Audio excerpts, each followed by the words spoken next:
Yeah, I think, well, the idea here is like, we get asked a lot, like people like, and we see a lot of new players at regionals.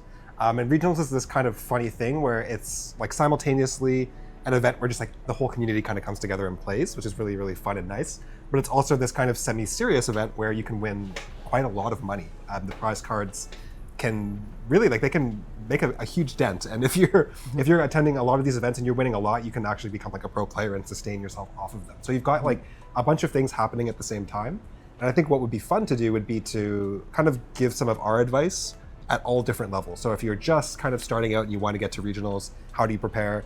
And then if you're starting to like get towards like topping regionals, how do you prepare? And then if you're like, I really need to get like a top 8, or I want to go to Nats, how do you prepare? And so I think for this video, we wanted to just share some ideas about if you just want to go to your first regionals, and you kind of want to know what to expect, but you're also thinking like, yeah, I kind of would like to get one of those prize cards too, right? Like, so you're not just going just to be completely casual. You kind of want to do well, and you want to have a good showing, but you're not like, I need to get top 8, or I'm going to be so disappointed in myself. Yeah. Like the joke of sometimes. I've heard this joke before. Some people who go to regionals together and they're staying in Montreal together in like a hotel room or in a house, and who gets to sleep on the bed is decided by their ranking placement. So if you place too low, you sleep on the floor. That's a beginner level that we Yeah. place bets. Beginner level, get a place big enough for everyone. So you don't have to place well to get a bed. Pro tips, yeah. Especially when traveling. All right, so what is the first step here? Decide on your deck. Does that sound accurate? Yeah. I think that's a good one. I mean, okay, so that seems really obvious, right? Like, yeah, okay, decide on your deck. But I think a lot of people, they kind of leave that to the last second, right? They're like, they don't know what to play, they don't know what to prepare. And I think that's kind of to your detriment. It's good to really decide what you want to play early and really like lock in on that deck, rather than, I see a lot of people like, I've got like 3 decks and like, I don't know what should I play on the day, and like, I think this will be better, more people will be on this. But at regionals, it really, like, consistency is key. And especially for like the upcoming regionals, for example, we have 401 regionals coming up where it's a 2-day event. You just really need a strong run into an X2 to make it to day 2. And so what's gonna be really important is playing your deck consistently. And the earlier you lock in your deck and your final list as well, so you're not like constantly making changes at the last second, the more you'll know what to expect with that deck. And so I think one of the important things that people often miss when they're switching in tech cards and switching out tech cards is when you play the same list for a certain amount of time, you start to get this intuitive feel of like, oh, I'm gonna probably see this, or oh, I'm gonna probably draw into this at some point. And you kind of, it's just this weird thing that happens the more you play a deck. And this is especially important for your mulligan. So really having a sense as to like kind of what you see every game and what your deck does in every matchup helps you determine the mulligan. And then B, it can really help you in those really big decision points when you don't have exactly what you need, and you have to kind of make a call in one direction or the other. And just when you're messing with your list and you're messing with what you draw and like throwing in a bunch of tech cards at the last second, I think it can really, really throw you off. So 1, lock in your deck. 2, lock in your list. Yeah, and like if I can add that, like a lot of the way that like I don't know why I think I said this to myself after my first 2 regionals, and like it's something my coach told me also as well, like when I was like still doing like athlete stuff, but like which was like play the way you practice. Yeah. So like the way that you play is the way that you practiced. So like if like there's no point trying to play in a way that you never practiced for, unless like, you know, there are like, you know, caveat, we'll say this maybe in the advanced level, which is like there are sometimes on the day of, as you play through the rounds, your intuition is changing and you actually suddenly have this really interesting take. That's for an advanced level, but for like 90% of the time, play the way you've practiced the game. Like don't try to suddenly like to the point of the deck is like the reason you're not changing the deck is also because like you haven't practiced this. So why would you suddenly be able to play this new list or this leader you've never played before really, really well? Because at the end of the day, like that consistency, that practice, that's actually what your core is that makes you good at the game. Don't suddenly be on the day I was like, no, now I'm now I'm like a GP Luffy main, even though I played nothing but Katakuri for like the last like 3 months. That's actually not, you're doing yourself a disservice and the great practice you've been doing so far. Yeah. It's like, so. Yeah, and that actually happened to me recently. I mean, when we were, I think it was at the Anime North tournament, like I was playing, I played GP. Luffy and I threw in like Radio Knife as a really good tech card like the morning of. I was like, let me try out like 2 of these. Of course, this wasn't like a big regional event, so I think I was fine to put them in. But because I hadn't actually integrated them into my deck, they came up in the matchup they were supposed to, but I actually didn't really use the tech card effectively, and it actually kind of messed me up because I was so used to playing a certain way that when I drew the tech card, it completely threw off all of my lines because I'm used to returning Dawn at certain times, and I actually ended up losing a game that I probably should have won. Even without the tech card, because I was thinking too much about the tech card and I didn't just play the way I was supposed to play. So I do think like you really want to, if you're going to throw in cards, you really want to test them. You really want to see how they integrate into your deck and not be making changes last minute. Yeah. Right. So this basically comes down to learn the rules before you break them, right? Which is like deciding on your deck, learn the deck first, and like make sure you're very comfortable with it, and then we can talk about what to do after that. Yeah, and I think just as a final point, it's like when you pick your deck, you start to learn all the other matchups that are out there, which is really important if you're just starting to come to regionals. You really want to know all the different matchups that you're going to see on the day. And every deck has a different matchup. Like the way you play it, every matchup is different for every deck. And so if you're just going to pick a new deck at random, then you're going to be going into matchups that you've never played before. Yeah. And so that's just always going to be a recipe for disaster. Yeah, like, and it can be really easy that, like, if someone says like, you know, like Shanks is the best deck right now, and like, and at that time it was really easy for people to be like, oh, I'm gonna play Shanks today, and a lot of my friends who were playing decks that they were super consistent on switched to Shanks maybe like a few days before or that week. I'm like, I'll do this on top, and then like they were just facing the mirror over and over again. They were facing all these matchups that were weird. They were like, my draws weren't there for me, and it was like, I almost felt like, you know, like I feel like if you just like stuck to the thing that you like really feel strongly about, it would have been like amazing. Yeah, for sure. Yeah. Now, when it comes to deciding on your deck, we have a question from Holler TCG. Is it better to play a deck that beats the most popular or successful deck in the room, or strive to be the best player of the most popular deck in the room? That's a great question. Yeah. Definitely, like, that's starting to go into like the intermediate zone, and I think it's such a good question because, like, I debate this myself all the time. I usually err on the side. I think I'll speak personally.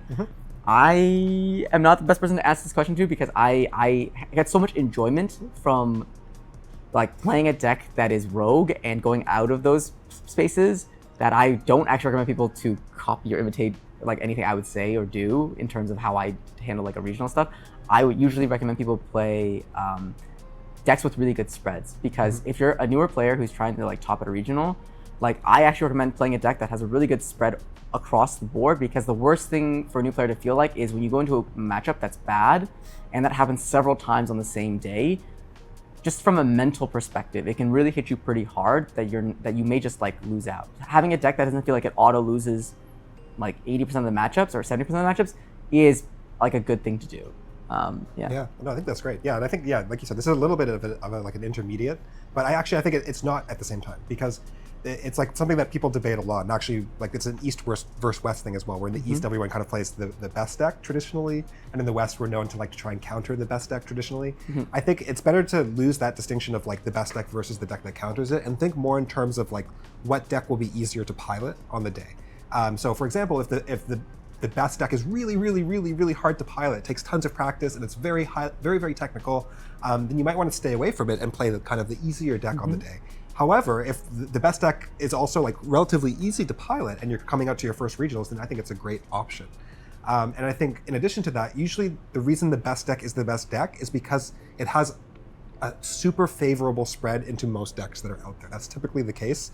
And so I tend to always err towards just playing the best deck, because for example, a deck like UP Luffy, like 60% of your games you can just auto win. The deck kind of plays itself. Now, those other 40% of games require a ton of skill. However, if you're going out to your first regionals, if you can just kind of like play your curve, do your thing, and win 60% of your games, that can get you a top 64 card on a good day. And so I think you really have to think about the deck itself. And then I think as you get more advanced, you can start thinking about, okay, like what am I going to see on the day? Do I think I'm going to just see UP, so I'm going to take bet? Like, I think that's kind of the more advanced side of that. Yes. But I think at the more beginner side, if you're just going out to your first event, it really depends on like which deck can I pilot better throughout the day. And like I want to also say, like, you know, even beginner, there's some variance. Like if you're a beginner who's like still even just learning and new to TCGs, like even if your deck is not like, and if you're not going for like a top 64 card per se, and like go with the thing that makes you feel comfortable on the day, because if you play a deck that you have no knowledge of, you're just gonna get this feeling of like, I don't know what I'm doing, and like maybe at locals all you play is like I don't know, yellow Katakuri, or you play a whole bunch of like green, yellow Yamato, and that makes you happy. Like, there was something to be said about comfort does matter. Like, if you're just trying to get that top 5 12 so you get the extra Dawn, like, in that situation, like, go with what you've practiced and what you're comfortable with too. But you can still try to learn those high-level decks, but like just basically like also know where you stand in that category. Because but I think a lot of people can play like UP. I think you could probably pick it up, but yeah. Maybe not after tonight. Yeah, exactly. It also comes down to the definition of better. Like if Yeah. better means winning more games versus better is just like having fun with whatever you're doing or more comfortable. I think comfort is a underrated word for enjoyment of the game, especially over 10 rounds. Yeah, and I think too, like something that people miss, which is I think really, really important, especially if you're just starting to get into competitive events, is it's not about winning so much as it's about learning. And so you might also want to think about the deck that will teach you the most. So I think a lot about this in terms of like, even in like, I always use League of Legends examples, but when you're trying to climb in League of Legends, the players who just focus on winning the game are the types of players who get mad at their teammates, they never climb. And the way you climb is you actually just say like, what can I do to get better next game, every game? And when you start doing that, you actually start climbing really, really quickly. And it's the same thing, I think, with TCGs as well, where it's like less about like when you're just starting worrying about winning. I think it's fine to like pick up a deck like UP, which is the strongest deck, but go in with the mindset like I want to get better at the game. Because there's nothing quite like playing 10 rounds under very high pressure situations that helps you learn a deck. Like I feel like I learned so much more at regionals than I do at locals. I don't really know why. I think part of it's the stress helps you remember your games more, and makes like your losses more salient, so you learn more from them. But it's a really good way to learn. So I think if you go to your regionals like with the mindset of I really want to get better at One Piece and I really want to play against some really, really great players, you'll almost always move forward. And there's a few players who I've met who've like come to One Piece who had that kind of mindset, and they're all doing really, really, really well now. And it's like, that's why, because they have this real improvement mindset. That's actually like such a great tip too. Is like going into that tournament with the mentality of this is like a chance for me to improve and grow, because it's kind of interesting how like 10-round tournaments are actually kind of in their own way kind of like a matchmaking system. Like as you win and lose, you actually slowly start to kind of align with your skill level, and you'll play more players of your skill level or slightly higher, and that actually kind of helps you kind of like feel that difference and have these really close games that actually push you. Like I feel like we've both talked about this idea that like when we played regionals, we can tell that the regionals that really pushed us very hard, we could tell our skill level jumped very sharply afterwards.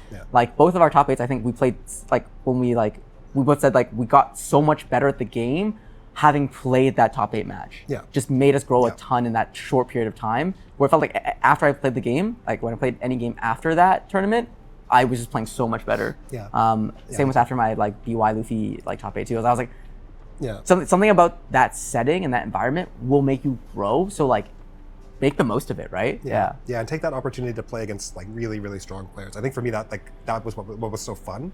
Was like you can focus on when you lose, you can focus on like, oh, I didn't draw it, or I can do that. But sometimes you're also like you're playing against just really, really fantastic people who play this game probably a lot more than you do and have incredible skill. And so just the opportunity to play against people like that, for me, like playing in Top Gun, like that was the learning thing, because I felt like actually these players are better than me. I'm having a really good day. And it's like I'm gonna glean as much as I can from the way you these say that as a players person play. who was like so sick during your Top Cut, like you were like deathly ill the day before. But it's funny that you said that's my lucky day.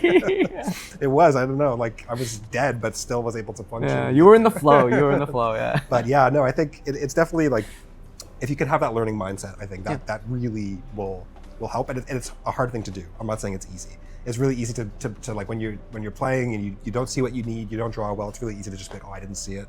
But almost every game there's something you could have done differently. And it's really like focusing in on those points and then accepting that, like 1 or 2 losses every tournament, probably there's nothing you could have done. But I think that's just like that's part of the nature of playing hard games. Don't focus on that. Focus on what you can do to improve, and then the tournaments are really fun, actually. Yeah. You're not going to feel like, oh, I went X3, let me drop. Like I would never drop. I've never dropped a tournament, and I don't like. And it's fair. Like I get it. People got to go. It's hard. You woke up. There's tons of reasons to drop. But I also think, like for me, it's just such a valuable opportunity to play that many rounds in a row that I wouldn't give that up, because it helps me prepare for the next one. Even if I'm not at the top table, like just going through all those games, trying to win them as best as I can, it's a mental toll. It's a mental tax. Yeah. If it helps to remember, hockey blooms in the midst of battle. Yeah. That's like There we really go. what it comes down to. There we go. But that brings us like to a good, I think, actually brings us to a really good point to our next one, which is Yeah. like with like the length of the day and the thing that people aren't prepared for, which the first great hurdle, if it's your first regional, that like, I think what we can go into now is like, for those who haven't played a regional that is 10 round, because if you're playing a 1024, like 1024 player tournament, it is 10 rounds. 10 rounds of One Piece takes almost 10 hours to do from beginning to end. It is the equivalent of like working a full shift at your day job, or like I don't know how long running a marathon costs, but like basically you are doing a marathon of 10 games of One Piece that your brain is usually like, the first time I played it, my brain was mush by round 10. It was like, what, not just like, more than just being awake and alive right now. You want my mind to do problem solving, like then math, like it's, the 10 rounds is very intense physically and mentally. And like, I think one of the tips that we're going to offer, like part of that is like, bring snacks and water, because like I said, treat it like it's a physical exercise. You're doing 10 hours of a physical activity. What would you need? Yeah, I like that. I like thinking about it as like an athletic event, because I think a lot of the times you think, oh yeah, we're just going to play cards, like it'll be fine, and like there'll be a place where I can buy pizza, like and what always happens is it's the round before lunch, your game goes into time, it goes really, really long, it's like epic, and then you have to go tell all your friends about it, and then you realize, oh, I don't have time because the lineup for lunch is all the way down here, so then you play 2 more rounds without eating. Like, it can all spiral. So it's really good to, like, even though I know we're like card game players and we don't like to like prepare and be like, oh, let me prepare a meal and let me bring a snack, like I'll be fine. You should think about it. Bring some water, prepare some snacks, prepare a lunch. Don't think about it, do it. Yeah, don't even think about it, just do it. It actually does make the day go a lot better when you've got all of these things kind of prepared for you. And it's kind of, I think part of it is like, it shows that you're really like invested in the day. You know what I mean? Like, I'm going to prepare beforehand. I'm going to have like my snack. I'm going to have my this. I'm going to have my that. I'm going to have my coffee ready at this time. Like, I feel like that when you're thinking that way, you're starting to now really think kind of a bit more like a competitor, where you're not just worried about like the immediate, you're thinking about yourself in the future for the whole day. How can I perform at the highest level? And take the things that you know about yourself in other spaces and bring them into the card game, right? Like, I think we also like, we go into card game mode and then we become like a different person because we're playing card games. But it's like, if you know certain things about yourself, like, oh, I get hungry at this time and I don't like play well when I'm hungry, or like I need a boost, like at work every day I need a boost, but like do all those same things, like be like, bring in that knowledge and treat it really like a serious day where you want to be focused and you want to be at your best all day. Because I just see so many people who they're, you know, they don't eat, they don't sleep, and then they show up and it's like, and then they're like, oh, I misplayed. It's like, well, yeah. I mean, your brain needs energy to do things. Like, I used to joke about like the trail mix tech, where I bring a bag of trail mix, and then the number of like my friends and the people who would be like, yo, can I have some? And I just pour them, and like, they just eat it like ravenously because they're like, this is the first food I've eaten all day.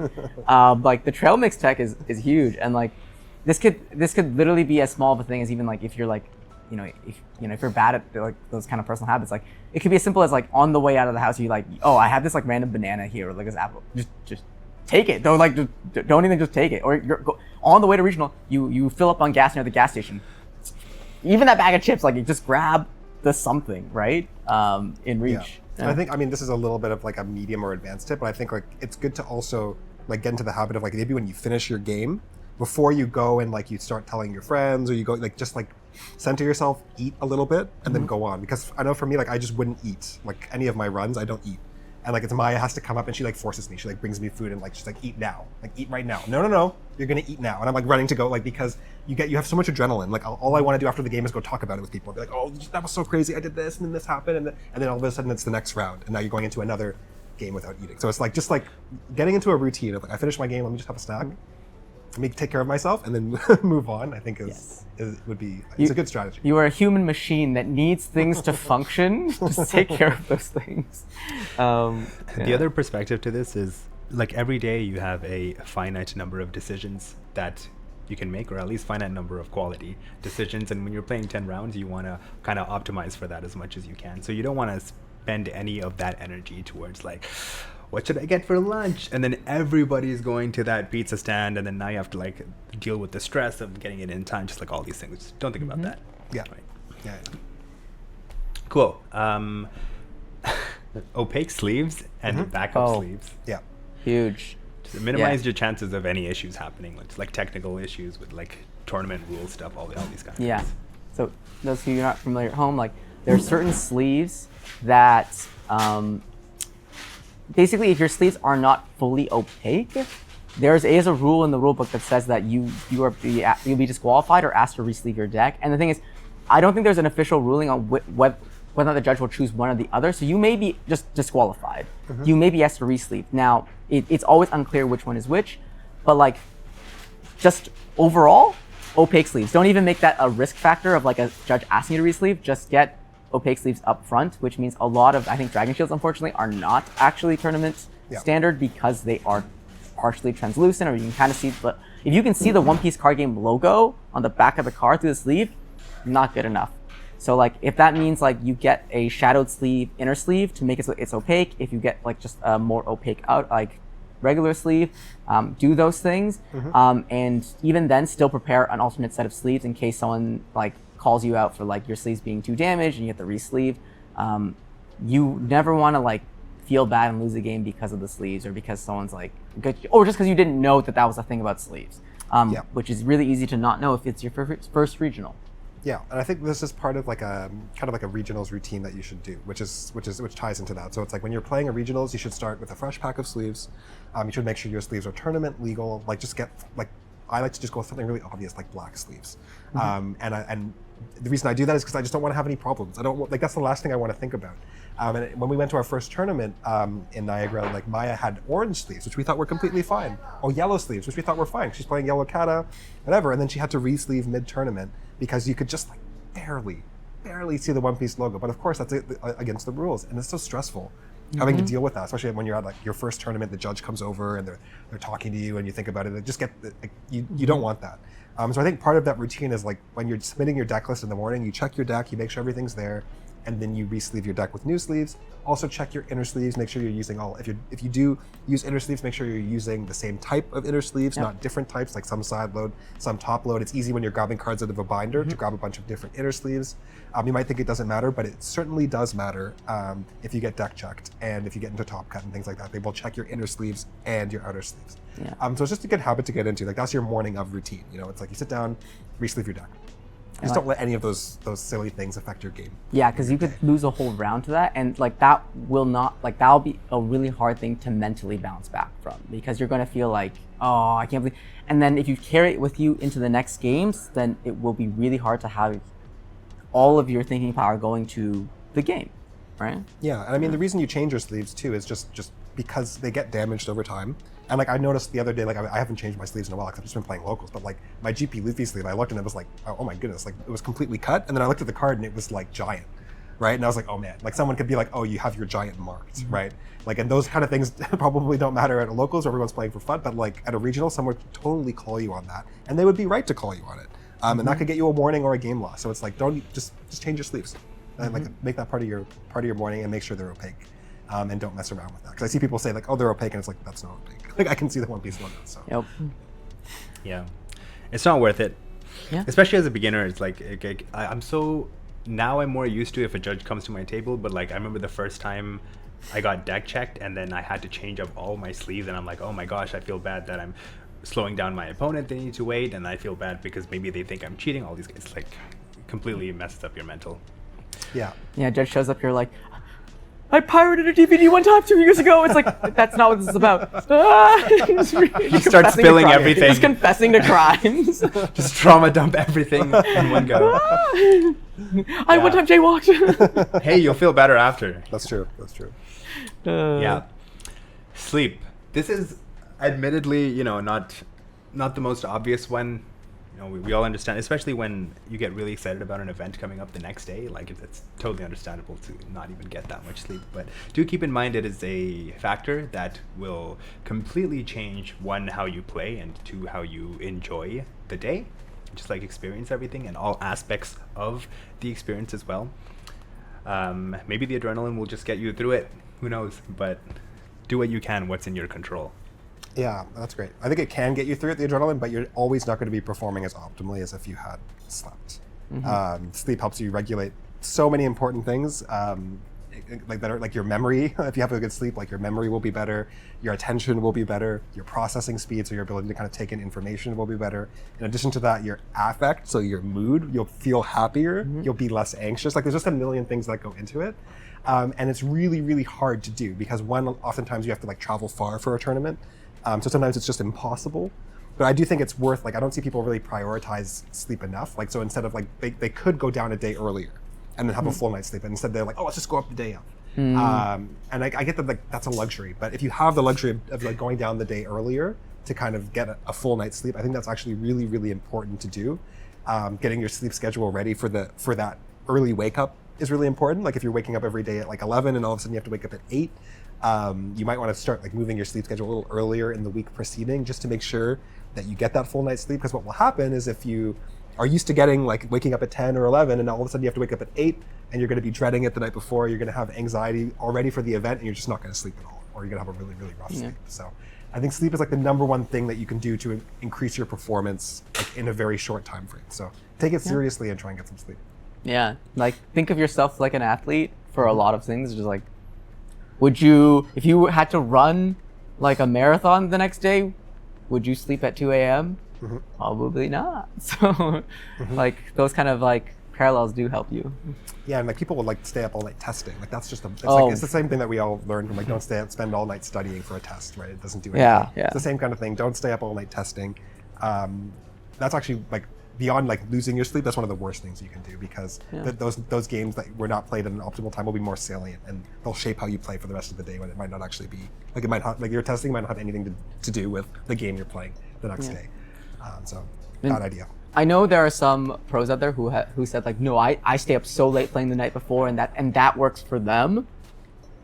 I'd say if you're new, don't copy what they do, because if they play professionally, then maybe there's a lot of habits that are very different for them than for you as your first time at a regional. I was just the standard of what it takes to be a human being waking up early and to function as if you're going to work. That's the gold standard until you, I don't know, maybe you develop some like the weird new sleep schedule playing as a pro player. But yeah. But even as a pro player, it's just a bad idea. It's like, just I mean, that. You can brag about it all you want, but like if you're going to Worlds or something like that, you should be sleeping the night before. Yeah. Like whatever your level is that you need to hit, maybe you're someone who can just wake up and without sleep and win a regionals, that's great. But can you win Worlds? Well, maybe when you get to Worlds, you need to sleep. Like everyone's going to have that point where you need to prepare optimally for the event. And everyone's level will be a little bit different, but it doesn't change the fact that you should prepare properly.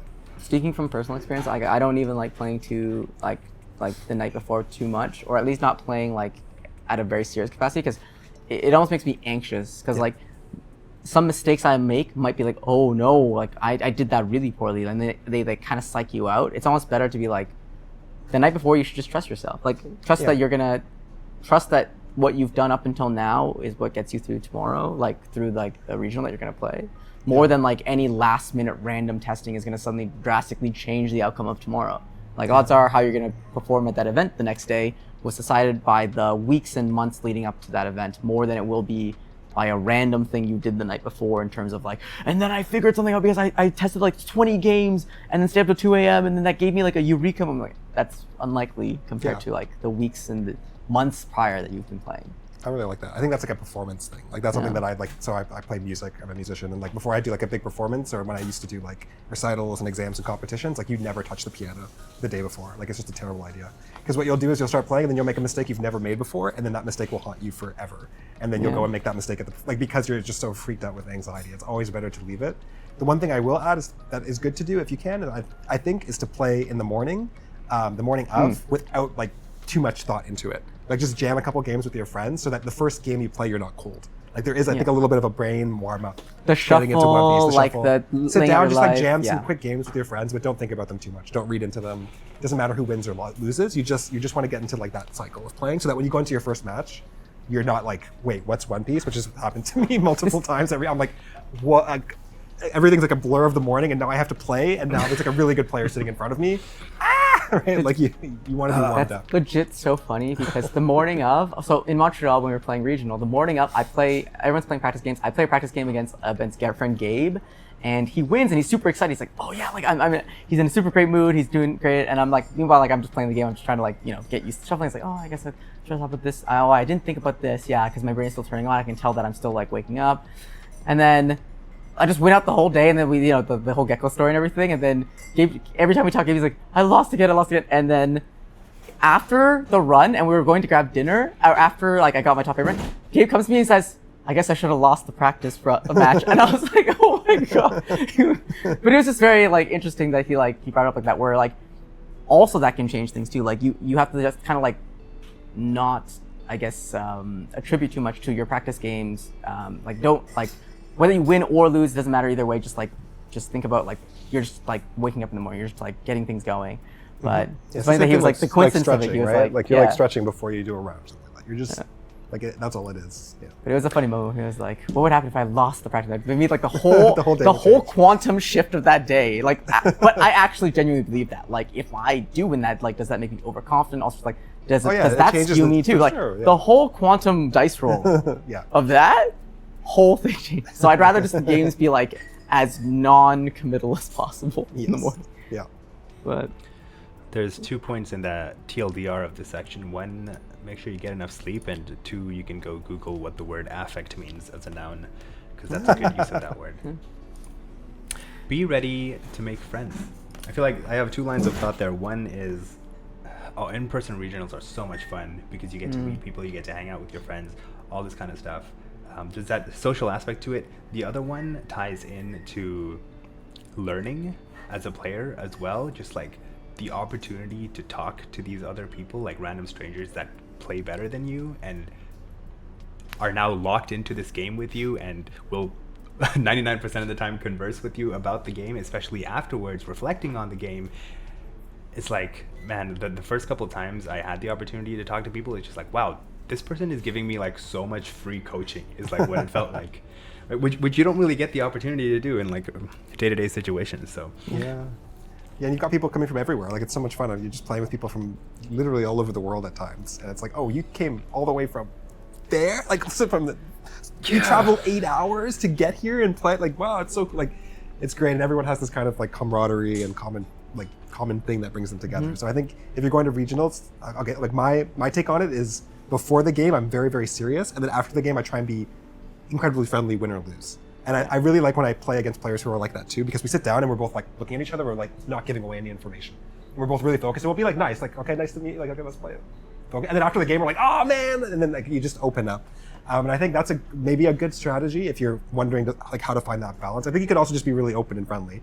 That's good, but I feel like a lot of people have their kind of lock-in, and when they're focused on the game, they're kind of inward, they focus inward. But I really like that moment after the game when it's like, oh man, like that was a great game, thank you. Yeah. Where are you from? Like, oh, what would have happened if I swung 7 there? Oh, I think you would have had it. Like, I feel like those moments are really, really great. And I just like, I see people again and again that I played at regionals, and every time you see them again after that too, you're like, hey, like, good to see you again. What's your record? Like, oh man, like you're cheering for each other and stuff like that. So yeah, I think be ready to make friends and be ready to try and connect with other players as well. Yeah, it honestly feels like a feeling that I don't really see much outside of anime conventions, but it feels like a mini anime convention for One Piece and One Piece card game, and it's so great to like meet and see all these people.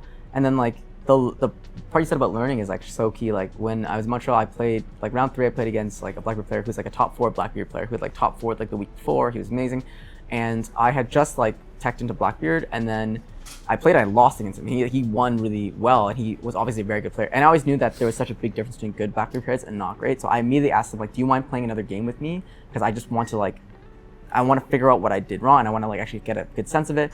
And he was willing to do it. And he was so nice about it. He's like, yeah, of course, yeah. Like he wanted the practice too. So I ran it back, and I lost the second time too. And I was like, okay. And I didn't let it shake me so much as like, okay, there's something I need to like learn here, understand. And luckily I did, because the 2 rounds afterwards I played were both against Blackbeard. And had I not done that run back game with him, where I got to talk about some stuff and figure something out, I may not have actually played those next 2 rounds, which were very, very close, and win. So like I really did need his insight, and luckily he was so gracious to like play another round because he's just like a great competitor.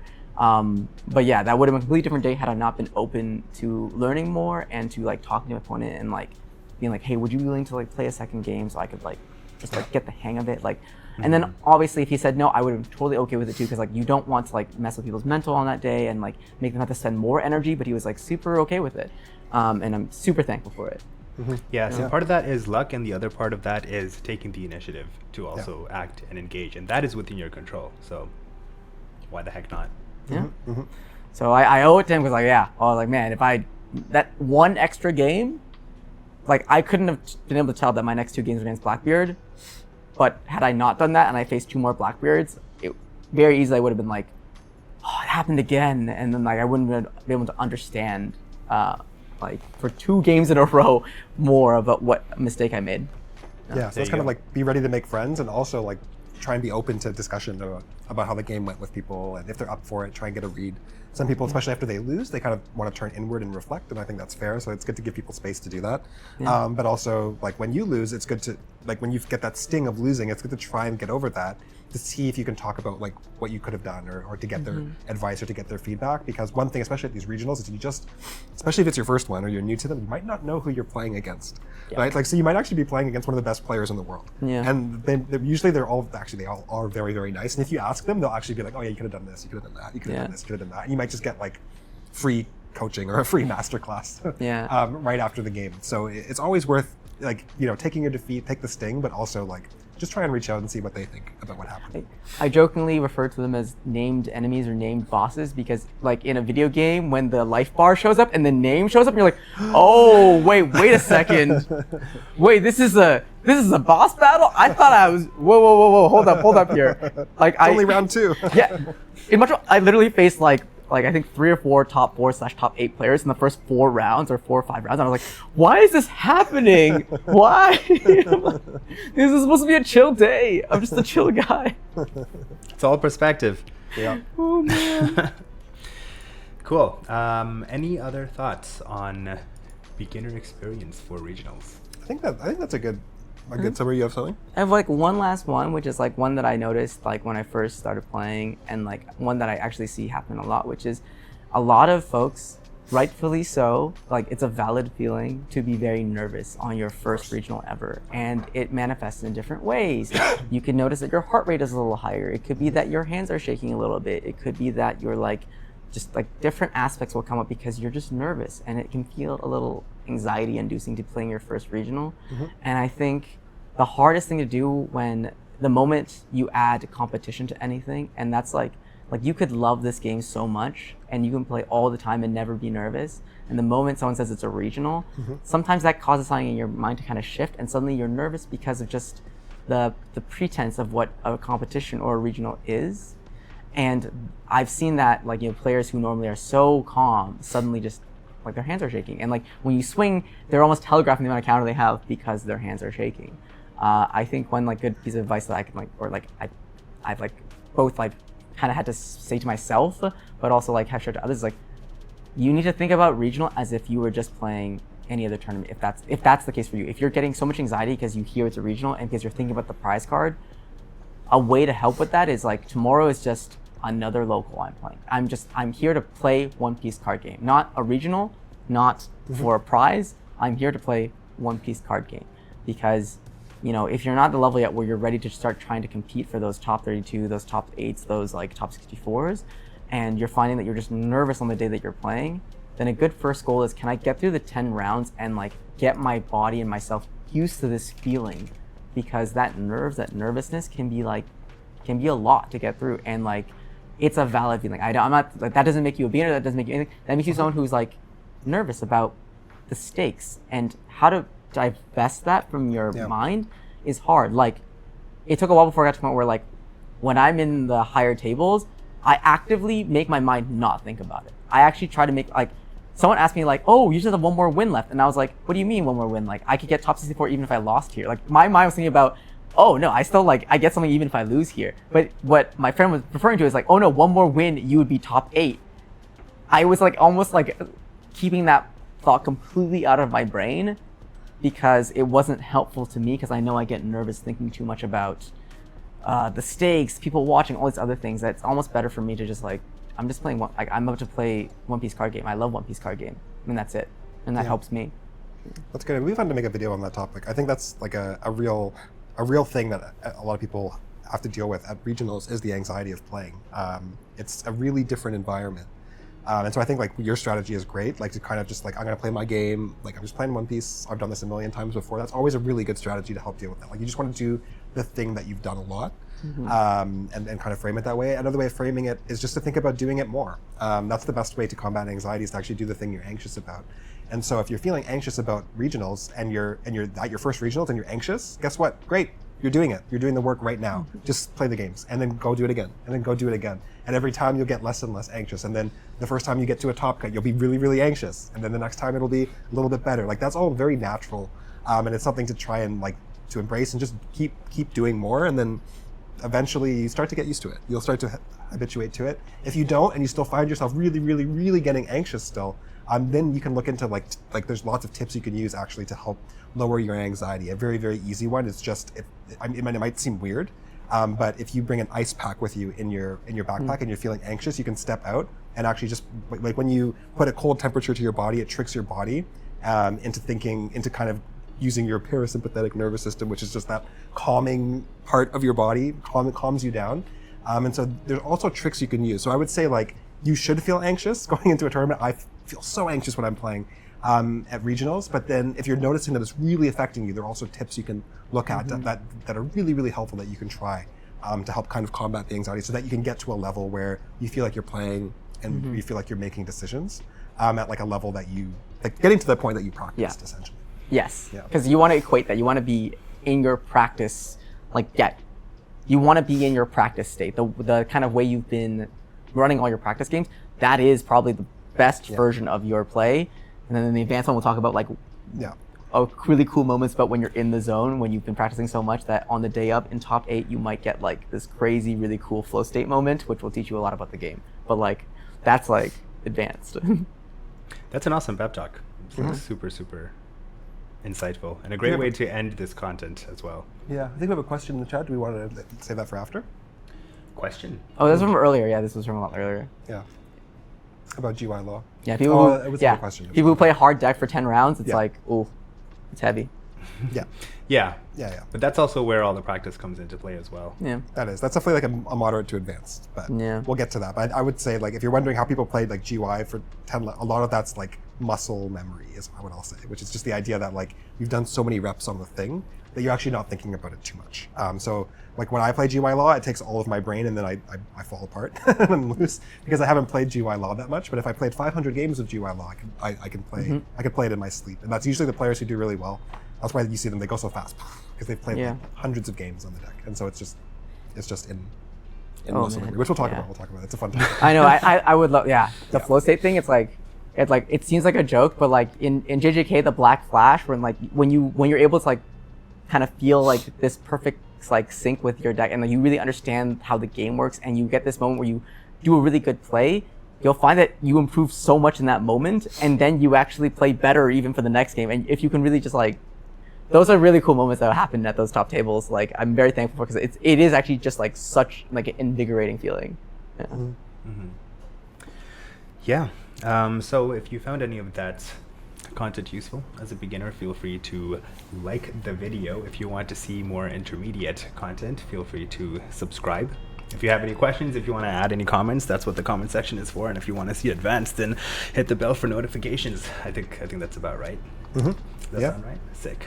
Cool. We're doing the thing, guys. Awesome. That brings us to the end of this section. Thank you so much for joining us as usual. We will see you next time.